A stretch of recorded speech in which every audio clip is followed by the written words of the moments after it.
నమస్తే, welcome to Y news.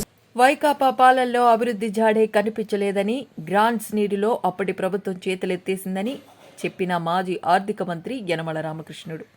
ఆనాడు మోదీ, అమిత్ షాలతో సఖ్యత ఏర్పరచుకున్న జగన్మోహన్ రెడ్డి తన వ్యక్తిగత అజెండాలతో కేసుల మాఫీ కోసమే తాపత్రయపడ్డారే తప్ప రాష్ట్రానికి నిధులు సమకూర్చుకోవాలన్న శ్రద్ధ చూపించలేదన్నారు.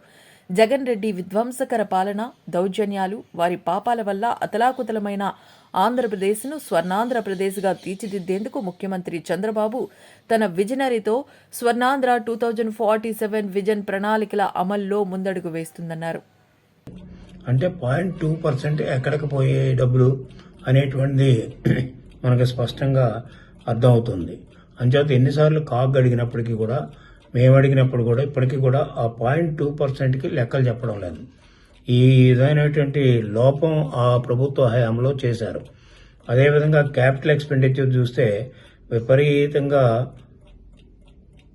ఖర్చు పెట్టలేకపోవడం, అదేవిధంగా నామినల్గా ఖర్చు పెట్టడం, అలాట్మెంట్ ఇవ్వడం, ఆ అలాట్మెంట్లో లోన్స్ కూడా కొంత పేమెంట్ పోవడం, యావరేజ్ మేము చూస్తే 12,000 కంటే ఎక్కువ ఖర్చు పెట్టలేకపోయారు 5 సంవత్సరాల్లో వాళ్ళు.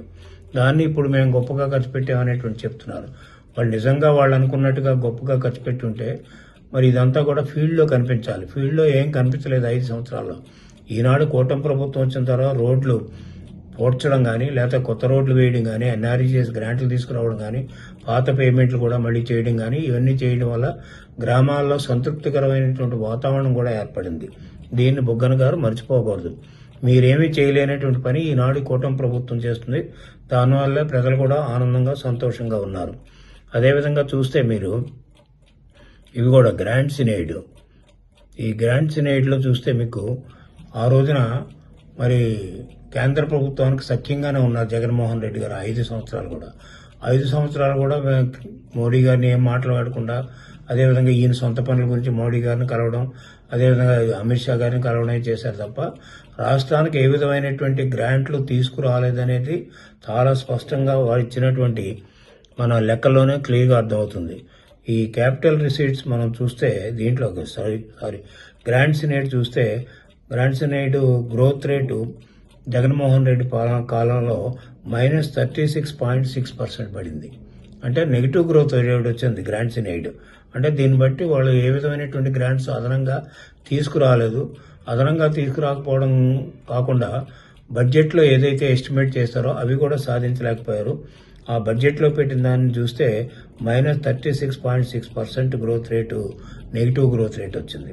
అదేవిధంగా ఈనాడు కూటమి ప్రభుత్వంలో చూస్తే 64% ఈనాడు గ్రోత్ బడ్జెట్ ఎస్టిమేట్లో కనపడుతుంది.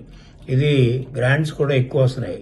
ఎంచేతే గ్రాంట్స్ ఇన్ ఎయిడ్ మామూలుగా మనకు వచ్చేటువంటి వాటితో పాటు ఈ బడ్జెట్ ఇతర అయినటువంటి గ్రాంట్లు కూడా చాలా ఎక్కువ వస్తున్నాయి. ఇందాక నేను చెప్పినట్టుగా అమరావతికి వస్తున్నాయి, పోలవరం వస్తున్నాయి, మిగతా రోడ్స్ వస్తున్నాయి, నేషనల్ హైవేస్ వస్తున్నాయి, ఇవన్నీ వస్తున్నాయి. ఇవన్నీ కూడా మన బడ్జెట్లో ఉండవు. అయినప్పటికీ కూడా గ్రాంట్స్ ఇన్ ఎయిడ్లో ఏదైతే మనకు పెట్టుకున్నారో 64% మనకి అదనంగా వస్తుంది అనేటువంటిది మనకి దీంట్లో బడ్జెట్లో కనపడుతుంది, బడ్జెట్ ఎస్టిమేట్లో. అంటే ఏదైతే వీళ్ళు వెల్త్ క్రియేషన్ లేదని చెప్తూ ఉన్నారో, వెల్త్ క్రియేషన్ చేయడానికి ఎక్కువ ఖర్చు పెడుతుంది కూటమి ప్రభుత్వం. వెల్త్ క్రియేషన్ అవుతూ ఉంది. ఈనాడు పేదవాళ్ళకు కూడా, వాళ్ళకి స్థానికంగా చూస్తే వాళ్ళకు కూడా ఆదాయాలు పెరుగుతున్నాయి. ఎందుచేతంటే ఈనాడు ఎన్ఆర్ఈజీఎస్ కేంద్ర ప్రభుత్వం విపరీతమైన గ్రాంట్లు ఇస్తున్నారు. అదేవిధంగా మరొక 14th ఫైనాన్స్ గ్రాంట్స్ వచ్చాయి, 15th ఫైనాన్స్ గ్రాంట్స్ వచ్చాయి, అదేవిధంగా రేపో మాపో 16th ఫైనాన్స్ గ్రాంట్ వస్తున్నాయి. ఇన్ని రకాలైన గ్రాంట్స్ వచ్చినప్పుడు ప్రతి పంచాయతీలో కూడా వర్కులు అవుతున్నాయి. ఆ వర్కులు అవడం వల్ల జనాలకు కూడా కావాల్సినటువంటి ఒక కార్యక్రమాలు చేసుకోవడానికి వీళ్ళకి అవకాశం కలుగుతుంది. ఆ విధంగా వ్యక్తిగతమైనటువంటి ఆదాయాలు పెంపొందుతున్నాయనేటువంటి దాంట్లో చెప్పడంలో ఏ విధమైనటువంటి సందేహం లేదు. ఇటువంటి పరిస్థితులు ఉంటే వీళ్ళు ఏ విధమైనటువంటి వెల్త్ క్రియేషన్ లేదని చెప్పడం అనేటువంటి చాలా హాస్యాస్పదం.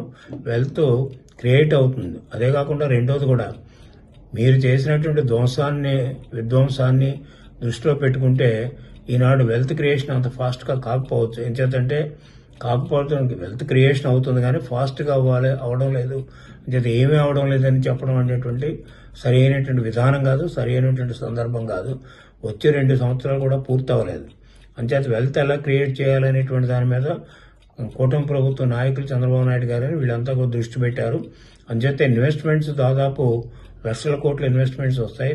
దానివల్ల కూడా పేదవాళ్ళకి ఈ యొక్క వెల్త్ క్రియేషన్ ఉంటుంది, రాష్ట్రానికి వెల్త్ క్రియేషన్ ఉంటుంది. రాష్ట్రానికి వెల్త్ క్రియేషన్ ఎప్పుడైతే జరిగిందో ఇన్ని లక్షల కోట్లు ఇన్వెస్ట్మెంట్ చేసిన తర్వాత రాష్ట్ర రెవెన్యూస్ అనుకున్న దానికంటే ఎక్కువగా పెరగడానికి కూడా అవకాశం ఉంది. రెవెన్యూస్ ఎక్కువైతే పెరుగుతాయో అప్పుడు ఖర్చు కూడా అనుకున్న సెక్టార్స్కి విపరీతంగా పెరగడానికి ఆ విధంగా వీళ్ళు విజన్ 2047 ప్లాన్ చేశారు. అంచేత ఈ ప్రభుత్వం ప్లాన్ చేసినటువంటి విజన్ ప్రకారంగానే ఈనాడు టార్గెట్స్ కూడా అచీవ్ అవుతున్నారు. అయితే వెల్త్ గ్రోత్ లేదు, అదే వెల్త్ క్రియేషన్ లేదని చెప్పడం అనేటువంటి బుగ్గన గారు చాలా హాస్యాస్పదం. వెల్త్ క్రియేషన్ జరుగుతూ ఉంది. ఒక్క సంవత్సరం మీరు 5 సంవత్సరాలు ధ్వంసం చేస్తే ఒక్క సంవత్సరంలోనే వెల్త్ క్రియేషన్ అయ్యేటువంటి సందర్భం అంత సులువుగా ఉండదు. మీరు చేసినటువంటి పాపాలు, మీరు చేసినటువంటి విధ్వంసం, మీరు చేసినటువంటి దౌర్జన్యాలు ఇవన్నీ కప్పిపుచ్చుకుంటూ ఒక రాష్ట్రాన్ని ఒక గాడిలో పెడుతూ ఆ రాష్ట్రం గాడిలో పెట్టినప్పుడు ఆర్థికంగా అభివృద్ధి చేస్తూ ఆ విధంగా వెల్త్ క్రియేషన్ అనేటువంటిది జరగటానికే ఈనాడు పునాది వేస్తున్నారు. ఆ వెల్త్ క్రియేషన్ ఇప్పటికీ కొంతవరకు జరిగింది. ఈనాడు జరగకపోతే ఈనాడు గ్రామాల్లో ఎందుకు అభివృద్ధి జరుగుతుందని? అభివృద్ధి అంటే వెల్త్ క్రియేషనే, దానివల్ల ఉపయోగం ఉంటుంది. అదేవిధంగా చూస్తే రెండోది ఈ యొక్క ఖర్చు పెట్టినటువంటి ఈ ప్రభుత్వం అంటే కూటమి ప్రభుత్వం ఖర్చు పెట్టినటువంటి దానికి సరైనటువంటి అవుట్కమ్ రావడం లేదనేటువంటి రెండో వాదన బుగ్గన గారు చేశారు. ఇది కరెక్ట్ అయినటువంటి వాదన కాదు. ఎంచేత ఈనాడు గ్రామాల్లోకి రండి, మీరు ఒక్క సిమెంట్ రోడ్డు వేయలేదు. ఈనాడు మళ్ళీ సిమెంట్ రోడ్లు వేస్తున్నారు, మళ్ళీ తారు రోడ్లు వేస్తున్నారు, మళ్ళీ కొత్త రోడ్లు ఫామ్ చేస్తున్నారు. అదేవిధంగా హైవేస్ బ్రహ్మాండమైనటువంటి హైవేస్ వస్తున్నాయి, అవన్నీ కూడా పనిచేస్తున్నారు. అదేవిధంగా స్టేట్ హైవేస్కి అన్నింటికి కూడా గ్రాంట్లు ఇచ్చారు, R&B వర్క్ చేస్తుంది. ఇవన్నీ కూడా ఎప్పుడైతే ఇదంతా డెవలప్మెంట్ జరుగుతుందో ఈ జరుగుతున్నటువంటి డెవలప్మెంట్ చూసి ప్రజల్ని తప్పుదారిని పట్టించాలనేటువంటి ఉద్దేశంతో ఆనాడు మాజీ ముఖ్యమంత్రి గారు, అదే జగన్మోహన్ రెడ్డి గారు, అదేవిధంగా మాజీ ఆర్థిక మంత్రి గారు ఈ యొక్క విమర్శలు చేసి ప్రజలను తప్పుదోవ పట్టించాలనేటువంటి ఆలోచన చేస్తున్నారు. ఇది ఏ మాత్రం వాస్తవం కాదు, సరి అయినటువంటి వాదన కూడా కాదు, సరి అయినటువంటి విమర్శ కూడా కాదు. అంతేకాదు ఈనాడు చూస్తాం 3వ పాయింట్ వచ్చేటప్పటికి ఈనాడు రెవెన్యూ డెఫిసిట్ తగ్గించుకోవడానికి ఈ ప్రభుత్వం పనిచేస్తుంది. ఆ ప్రకారంగానే బడ్జెట్ ఎస్టిమేట్ పెట్టారు. అదేవిధంగా ఫిస్కల్ డెఫిసిట్ కూడా ఈనాడు మనం చూస్తే బారోయింగ్స్ ఎక్కువ చేస్తా అన్నారు. బారోయింగ్స్ ఈ ప్రభుత్వం చేయలేదు. మీరు చేసినటువంటి బారోయింగ్స్ తట్టుకోవడానికి ఈనాడు మళ్ళీ అదనంగా కొంతవరకు కూడా అప్పు చేయవలసినటువంటి అవసరం ఉంది. ఇందాక నేను చెప్పినట్టుగానే మీరు చేసిన దానికి దాదాపు 30,000 కోట్ల పైన ఈనాడు డెట్ ఫ్రీ పేమెంట్ జరగాలి. అదంతా కూడా ఈనాడు ఈ ప్రభుత్వం మీద భారం పడింది. మీరు చేసినటువంటి అప్పంతా ఈ ప్రభుత్వం మీద భారం పడింది. అంచేత అప్పులు తీర్చుకుంటూ ఉండాలి, అభివృద్ధి చేయాలి, అభివృద్ధి కుంటుపడకూడదు, వెల్ఫేర్ కుంటుపడకూడదు అనేటువంటి ఉద్దేశంతో ఈనాడు చంద్రబాబు నాయుడు గారు ప్రత్యేకమైనటువంటి శ్రద్ధ తీసుకుని కూటమి ప్రభుత్వం ఈ కార్యక్రమాలు చేస్తూ ఉంటే ఉచితంగా మీరు విమర్శలు చేయడం అనేటువంటి సరి అయినటువంటి కాదు.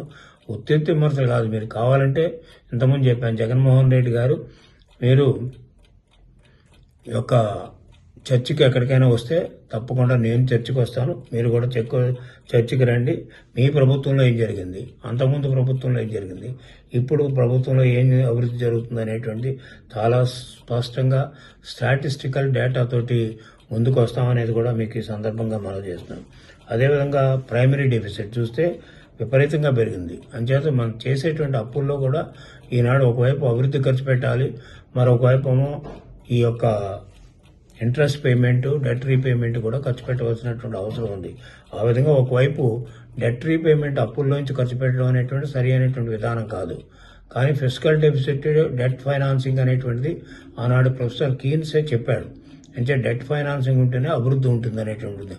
అంచేత అప్పులని తీసుకున్నటువంటి అప్పుని ఎక్కువ అభివృద్ధి కార్యక్రమాలకు చేపడితే దానివల్ల అవుట్కమ్ ఎకనామిక్ గ్రోత్ అవుట్కమ్ వస్తుంది, దానివల్ల రెవెన్యూస్ పెరుగుతాయనేటువంటి సిద్ధాంతంతో ఈనాడు కూటమి ప్రభుత్వం నడుస్తున్న దాన్ని మీరు జగన్మోహన్ రెడ్డి గారు విమర్శించడం అనేటువంటి సరి అయినటువంటి విధానం కాదు.